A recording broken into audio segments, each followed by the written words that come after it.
Halo guys, ketemu lagi bersama gua Irfan Maulana. Di sini gua akan membawakan sebuah alur cerita film yang berjudul Doorlock. Film ini rilis pada 5 Desember 2018 dan disutradarai oleh Lee Kwon serta dibintangi oleh beberapa aktor yaitu Gong Hyo Jin, Kim Yi Won, dan Kim Song Oh. Film ini menceritakan tentang seorang wanita bernama Kyung Min yang tinggal sendirian di apartemennya. Suatu hari dia menemukan jejak orang asing yang masuk ke kamar apartemennya. Dan tak lama kemudian, sebuah kasus teror serta pembunuhan misterius itu pun mulai terungkap. Buat kalian yang penasaran dengan keseruan alur ceritanya, yuk simak sampai habis alur ceritanya guys. Sebelum mulai ke alur ceritanya, jangan lupa untuk terus mensupport channel gua dengan cara like, comment, share, dan subscribe. Serta jangan lupa nyalakan lonceng notifikasinya, biar gak ketinggalan video-video menarik berikutnya dari channel gua. Oke, tanpa basa-basi lagi, langsung saja kita mulai ke alur ceritanya. Hayu, gaskan bos!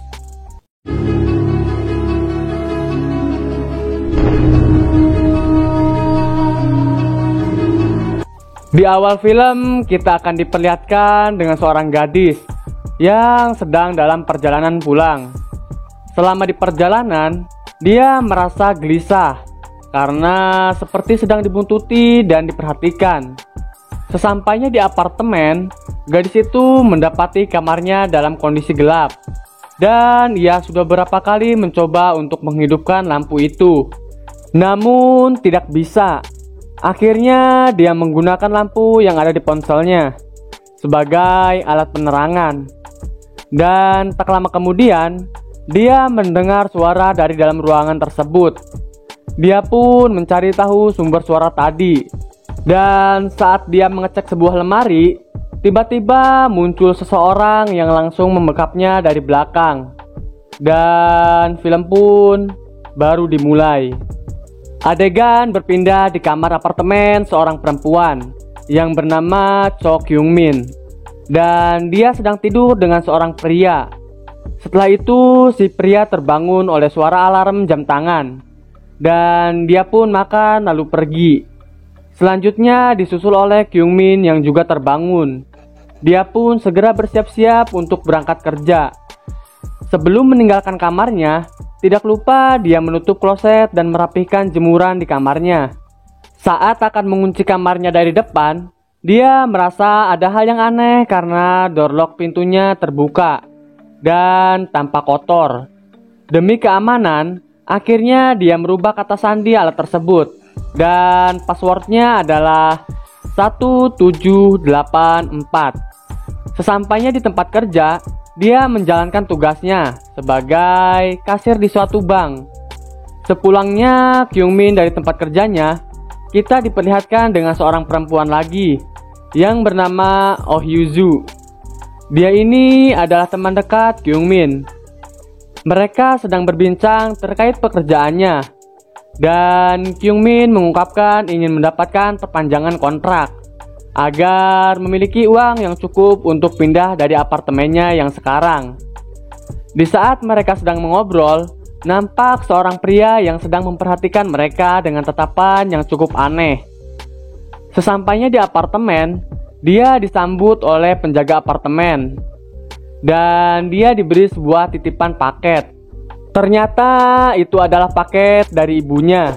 Dia tahu setelah membaca surat dari ibunya yang tertempel di pintu kamar. Dan di sini lagi-lagi dia menemukan doorlock miliknya terbuka. Setelah itu dia langsung menelpon ibunya.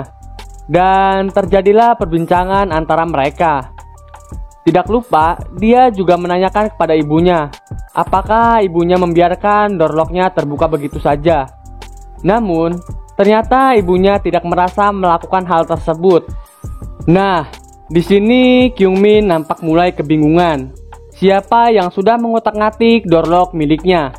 Yang jelas bukan Mimin ya. Saat akan tertidur, tiba-tiba terdengar suara orang yang mengetuk pintunya. Tidak hanya mengetuk, Bahkan orang tersebut berusaha memasukkan kata sandi pada door lock-nya. Namun setelah beberapa kali dicoba ternyata gagal. Dan lebih parahnya lagi, gagang pintu kamarnya digerak-gerakan dengan cepat, seperti akan dibuka paksa.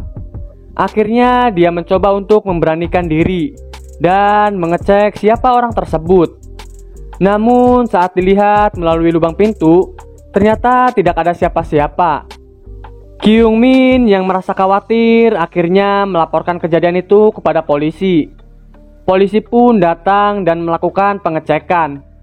Namun, karena tidak ada barang bukti yang kuat, akhirnya kejadian tersebut tidak bisa ditindaklanjuti.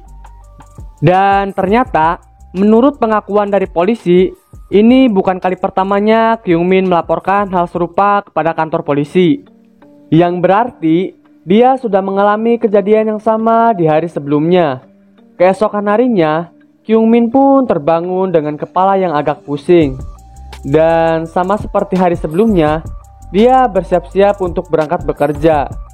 Sebelum dia meninggalkan apartemen, dia diajak berbicara oleh penjaga apartemen shift pagi yang bernama Han Dong Hun. Di sini, Kyung Min juga ingin memeriksa CCTV di apartemennya untuk mengecek pelaku yang semalam mengganggunya. Namun, karena dia sudah akan berangkat bekerja, pada akhirnya dia menunda pengecekan CCTV. Adegan berpindah di bank. Tampak Kyung Min sedang melayani seorang pria. Kalau kita lihat, pria ini seperti gak asing. Yaps, bener banget. Pria ini adalah pria yang memperhatikan Kyung Min dan temannya di dalam kereta. Dan terjadilah perbincangan di antara mereka. Mereka mengobrol mengenai pelayanan bank seperti pinjaman dan lain-lain. Tapi, kalau dilihat-lihat, pria itu terus-menerus memandangi Kyung Min, yang sepertinya dia menyukai Kyung Min. Lalu dia mengajak Kyung Min untuk ngopi bareng. Dan ajakan itu pun ditolak oleh Kyung Min dengan jawaban yang sangat halus. Tidak terima dengan hal tersebut, pria itu membuat keributan sampai akhirnya harus diusir oleh satpam. Sepulang dari tempat kerja, Kyung Min melihat penjaga apartemen shift malam sedang dimarahi oleh polisi karena tidak bisa menjaga tempat tersebut dengan aman. Sehingga banyak masalah terjadi termasuk laporan dari Kyung Min. Lalu dia segera bergegas menuju ke kamarnya. Di malam harinya saat Kyung Min tertidur, tiba-tiba muncul pria di bawah ranjangnya. Pria tersebut memberikan obat bius kepada Kyung Min. Lalu pria itu pun mandi dan tidur di ranjang tersebut. Tampak juga jam tangan yang tadi diperlihatkan di awal film. Di hari berikutnya, Kyung Min mendapatkan kabar baik karena ternyata dia diangkat menjadi karyawan tetap di bank tersebut. Namun, ternyata tidak hanya hal baik yang dia terima di hari tersebut. Dia juga apes karena sepulang bekerja dia bertemu lagi dengan si pria aneh itu yang lagi-lagi terus mengganggunya. Kyung Min ditahan saat akan menaiki bis dan dipaksa untuk pulang bersama si pria itu. Untungnya, tak lama kemudian manajer bank yang bernama Manajer Kim datang dan menolong Kyung Min. Dan mereka pun pulang bersama. Sesampainya Kyung Min di apartemennya, dia mendapati kamarnya yang gelap dan dia berusaha menghidupkan lampunya. Namun tidak bisa-bisa. Dan di sini tiba-tiba manajer Kyung Min datang ke kamarnya. Awalnya hanya ingin mengembalikan dompet Kyung Min yang tertinggal. Namun akhirnya dia membantu Kyung Min untuk menyalakan lampu di kamarnya. Setelah lampu menyala, tampak jemuran pakaian pria terpampang di tengah ruangan. Manajer Kim mengira itu adalah milik suaminya.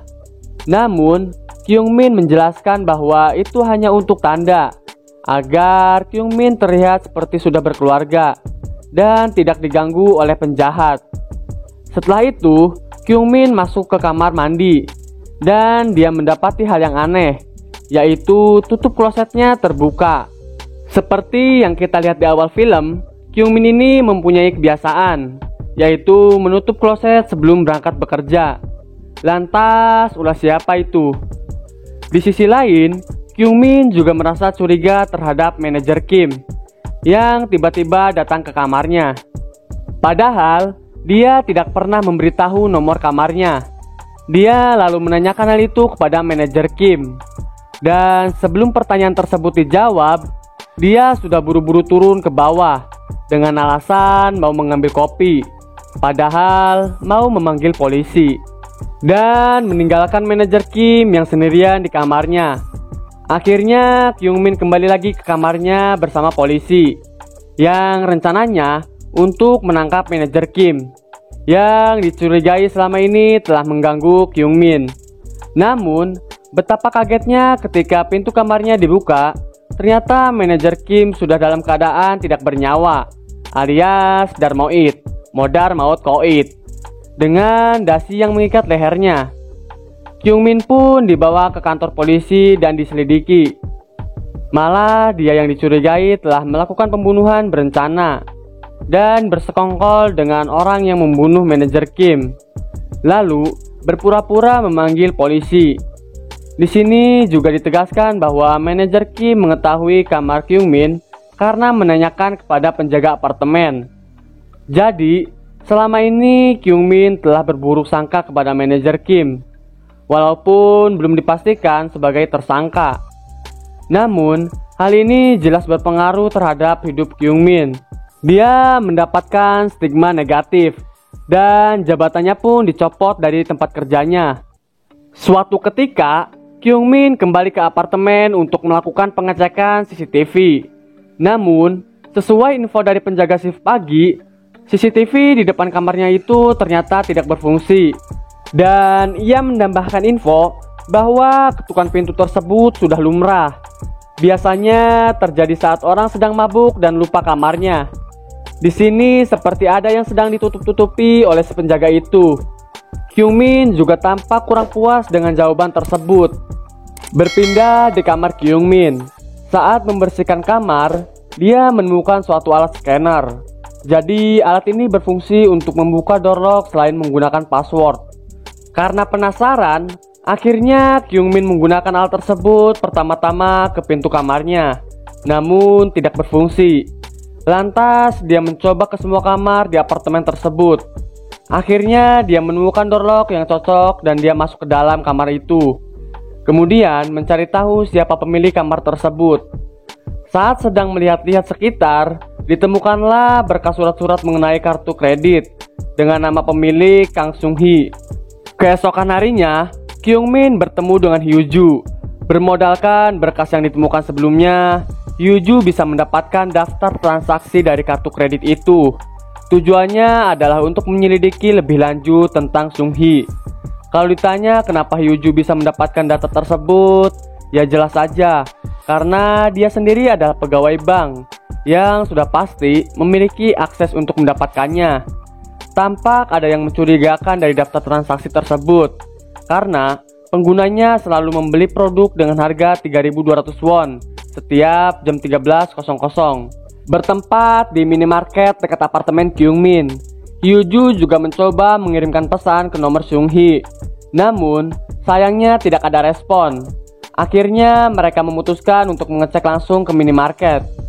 Tujuannya adalah untuk mengetahui barang apa sajakah yang seharga 3.200 won itu. Namun, sayangnya mereka tetap tidak menemukan titik terang karena kekurangan petunjuk. Suatu ketika, saat mereka sedang makan pada pukul 13.00, terdengar suara seorang wanita sedang membeli bubur sayur dengan harga 3.200 won. Mereka mencurigai itu adalah Sung Hee. Lalu, mereka pun mengejarnya. Saat melakukan pengejaran, mereka kehilangan jejak dan akhirnya memutuskan untuk berpencar. Di satu sisi, Kyungmin menemukan suatu rumah dan di depannya terdapat tumpukan wadah bubur sayur, sama seperti yang dia lihat di minimarket. Dia pun mencoba untuk masuk ke rumah tersebut dengan memasukkan kata sandi ke door lock yang terpasang di pintu itu. Walaupun dia asal-asalan saat memasukkan passwordnya. Sudah beberapa kali ia mencoba, namun gagal terus. Lalu, mungkin instingnya mengatakan sesuatu.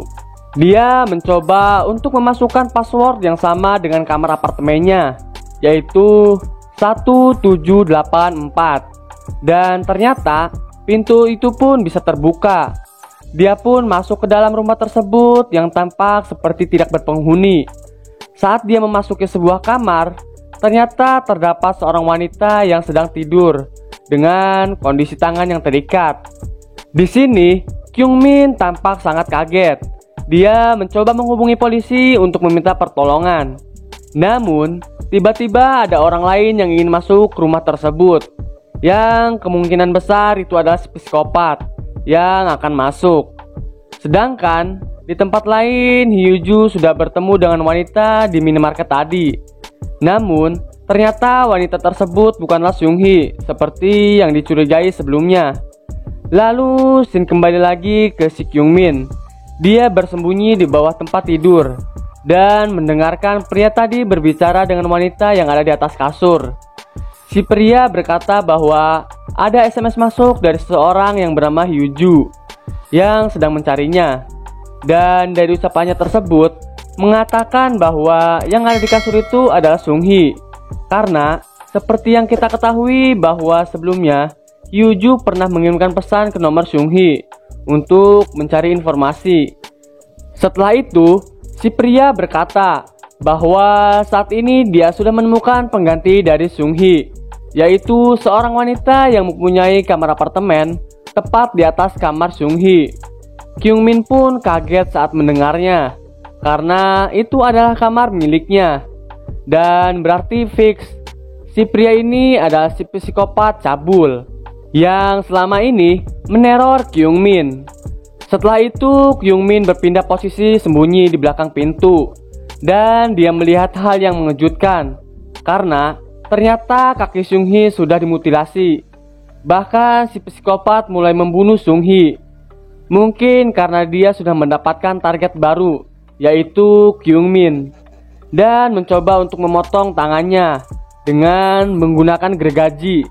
Untung saja terdengar suara kucing yang menggagalkan aksi tersebut. Tidak tahan dengan apa yang sudah dia lihat, akhirnya Kyung Min memutuskan untuk kabur saat ada kesempatan. Namun, sayangnya si psikopat mengetahui keberadaan Kyung Min dan langsung mengejarnya. Dia pun kebingungan saat mencari jalan keluar karena banyak jalan yang bercabang. Akhirnya Kyung Min memutuskan untuk bersembunyi. Namun, dia apes karena si psikopat mengetahuinya. Dan Kyung Min pun mulai terpojok. Untung saja Hyuju datang dan mencoba untuk memberi perlawanan. Namun, setelah itu si psikopat langsung melarikan diri karena dia mengetahui polisi yang sudah sampai di tempat tersebut. Diceritakanlah semua yang ada di rumah tersebut kepada seorang detektif yang bernama Detektif Lee. Sayangnya, saat polisi masuk ke rumah tersebut, ternyata rumah itu sudah kosong dan tidak ada siapa-siapa. Jadi, cukup sulit untuk menemukan si pelakunya. Ditambah lagi, Kyung Min hanya bisa memberikan petunjuk bahwa si psikopat ini menggunakan arloji kuno. Jelas hal itu saja tidak cukup. Namun, tak lama kemudian ada polisi yang menginfokan bahwa ada penemuan mayat yang dibuang di tempat sampah. Dan setelah dicek, ternyata itu adalah mayat Seung-hee yang memegang kartu nama pegawai bank milik Kyung Min. Akhirnya Detektif Lee melakukan interogasi terhadap Ki-jung. Ki-jung adalah orang yang dulu pernah datang ke bank dan ngajak si Kyung Min nongkrong. Sesuai permintaan dari Kyung Min dengan beberapa kecurigaan, yaitu yang pertama adalah karena ditemukannya kartu nama pegawai bank milik Kyung Min di mayat Seung-hee. Seperti yang kita ketahui bahwa sebelumnya Kyung Min pernah memberikan kartu tersebut saat melayani Ki-jung di bank. Yang kedua adalah karena Ki-jung selama ini selalu bersikap aneh dan mengusik Kyung Min. Dan yang ketiga, Ki-jung pernah tertangkap CCTV saat sedang mengikuti Kyung Min di apartemennya. Di sini Detektif Lee juga nampak curiga dengan Ki-jung yang memakai arloji kuno seperti yang disampaikan Kyung Min sebelumnya. Namun, semua dugaan yang ada tidak bisa menjadikannya sebagai tersangka karena bukti yang ada masih berupa asumsi dan belum pasti. Jelas, Kyung Min merasa tidak aman karena si psikopat masih belum tertangkap. Akhirnya, dia memutuskan untuk berpamitan dengan Dong Hoon, si penjaga apartemen.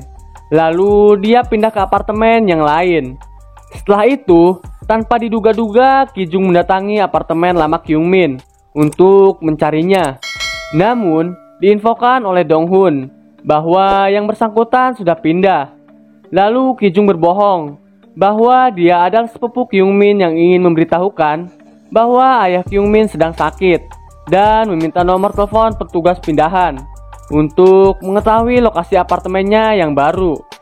Sampai suatu ketika, Kyung Min mendapatkan paket yang berisi ponsel. Di ponsel itu tampak beberapa foto dirinya yang sedang tertidur.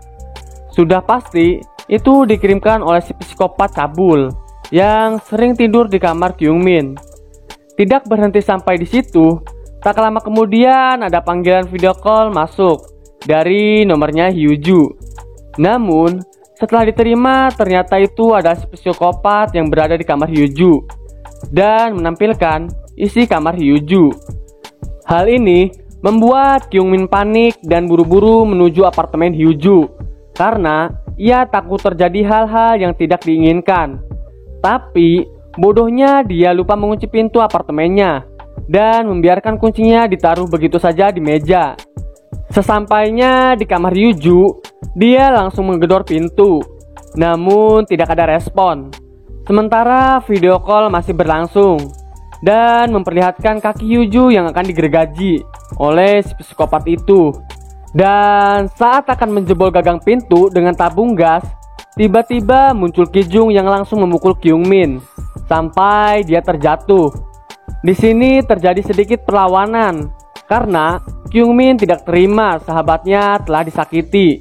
Untung saja detektif Lee segera datang untuk menyelamatkan serta meringkus Ki Jung. Sedangkan Kyung Min masuk ke dalam kamar dan mendapati temannya sudah terluka akibat kakinya digergaji. Namun untungnya belum selesai dan tidak sampai putus. Setelah itu, adegan memperlihatkan seseorang yang menaruh kembali kunci yang tadinya ada di meja. Tampaknya itu adalah psikopat yang selesai menduplikat kunci Kyung Min. Loh, tapi orang yang dicurigai sebagai psikopat adalah Ki Jung. Sedangkan dia diamankan oleh polisi di apartemen Hyuju. Lantas, siapa dia sebenarnya? Hari pun terus berganti. Kyung Min menemui Hyuju di rumah sakit. Dan untunglah keadaannya sudah mulai membaik. Dan Hyuju tidak menyalahkan siapapun atas kejadian tersebut. Malah dia tetap menyemangati Kyung Min, sahabatnya. Tapi tak lama kemudian detektif Lee datang dan memberikan CCTV berbentuk penguin untuk ditaruh di kamar Kyung Min. Dan tidak lain adalah untuk mengetahui apabila terjadi hal-hal yang tidak diinginkan. Lalu CCTV tersebut ditaruh pada rak di atas tempat tidurnya.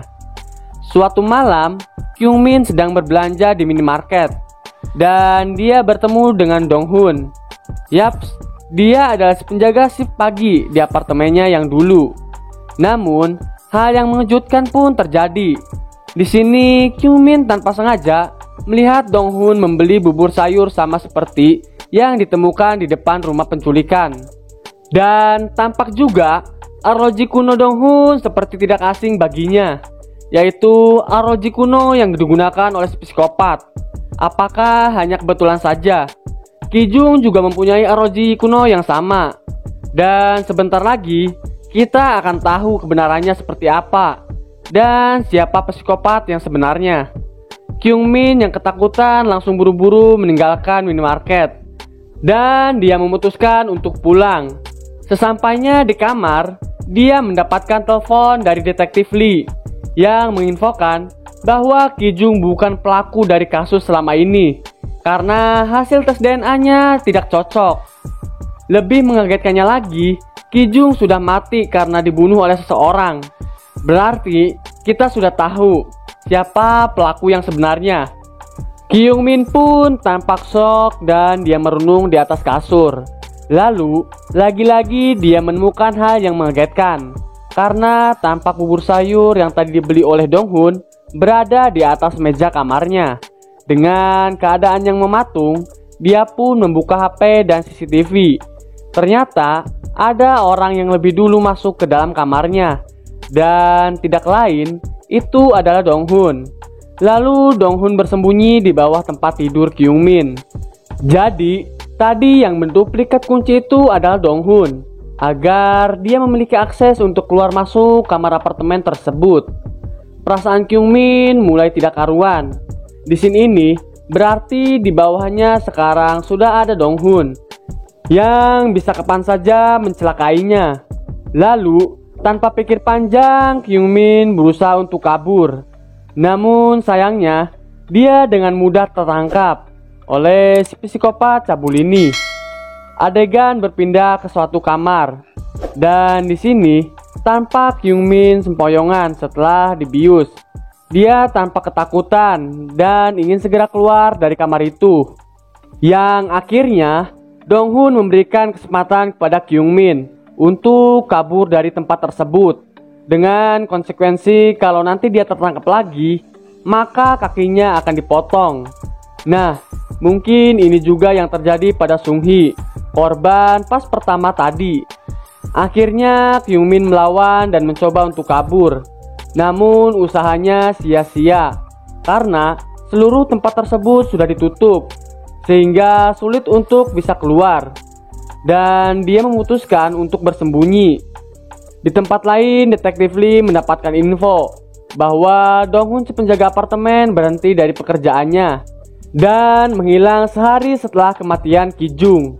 Dong-hun juga semakin dicurigai karena dulu dia pernah bekerja di suatu hotel, dan hotel tersebut sering terjadi kejadian aneh, seperti seorang wanita yang bunuh diri dan ada juga seorang wanita yang menghilang. Lalu dikabarkan bahwa Dong-hun pergi jauh setelah kejadian tersebut, sampai akhirnya hotel tersebut ditutup sampai saat ini.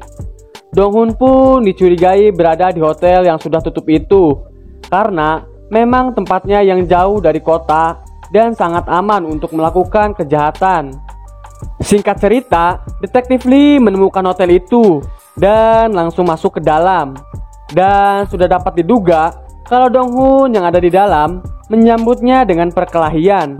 Awalnya si detektif unggul dalam pertarungan, namun naas. Pada akhirnya si psikopat inilah yang berhasil membunuh si detektif. Tidak hanya berkelahi dengan si detektif, si psikopat juga berkelahi dengan Kyung-min, sampai mereka tiba-tiba kejatuhan sebuah lemari berukuran besar, dan tangan si psikopat tertusuk paku. Tapi tetap aja, psikopat mah kuat, jadi gak bakal ngefek yang kayak gitu mah. Malah pikirannya cuma nafsu, yaitu dia pengen adu gabrut dengan si Kyung-min. Tapi tiba-tiba Kyung-min bisa menang dari si psikopat itu setelah mendorong Dong-hun sampai tertusuk paku di belakangnya. Lalu si psikopat itu meninggal seketika itu juga. Dan akhirnya Kyung-min pun berhasil lolos. Dia juga tidak ditahan atas pembunuhan tersebut karena dianggap sebagai pembelaan diri. Bisa kita ambil kesimpulan bahwa Dong-hun ini adalah jenis psikopat yang cabul. Dan lebih parahnya lagi, dia juga tidak segan-segan melakukan pembunuhan serta mutilasi kepada korbannya. Ya, namanya juga psikopat. Dan film pun berakhir. Oke guys, mungkin untuk pembahasan alur cerita film Door-Lock-nya sampai di sini. Jangan lupa untuk terus mensupport channel gua dengan cara like, komen, share, dan subscribe. Serta jangan lupa nyalakan lonceng notifikasinya biar gak ketinggalan video-video berikutnya dari channel gua. Oke, sampai bertemu di next video. Bye bye.